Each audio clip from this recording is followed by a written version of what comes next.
বিশ্বনবী কাঁদতে কাঁদতে মাথা তুলবেন, বলবেন আল্লাহ, দুনিয়াতে সব নবীরা স্পেশাল দোয়া করেছে, আমি করি নাই, এবার আমি আমার স্পেশাল দোয়াটা করতে চাই, আপনি কবুল করবেন কিনা বলেন।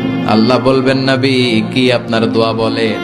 বিশ্বনবী বলবেন, আমার একটা উম্মত যার অন্তরের মধ্যে যাররা পরিমাণ ঈমান আছে, একবার আপনারে আল্লাহ বলে ডেকেছে, একবার আমি বিশ্বনবীর উপর দুরূদ পড়েছে, একবার শাহাদাতের বাণী আমার যে গুনাহগার উম্মত দুনিয়ার বুকে থেকে ঘোষণা দিয়েছে, ওই একটা উম্মত যদি জান্নাতে ঢুকতে না পারে, আপনি আমারে জান্নাতে ঢুকাতে পারবেন না।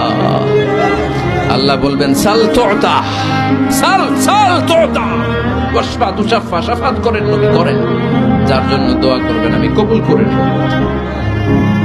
দুনিয়াতে বিশ্বনবী কম কষ্ট সহ্য করে নাই। 3 বছর শিয়াবে আবি তালেবে জেল খেটেছে। কয় বছর?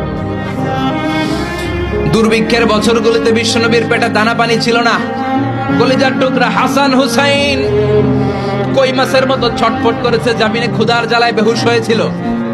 বিশ্বনবী যদি ওই স্পেশাল দোয়াটা করতেন, জান্নাত থেকে খাবারের বস্তা পাঠিয়ে দিত কে? ওই দোয়া করছিলেন? জেলখানায় আল্লাহরে বলছিলেন, আল্লাহ স্পেশাল দোয়া করলাম, জেল থেকে মুক্ত করে দেন, করছিলেন?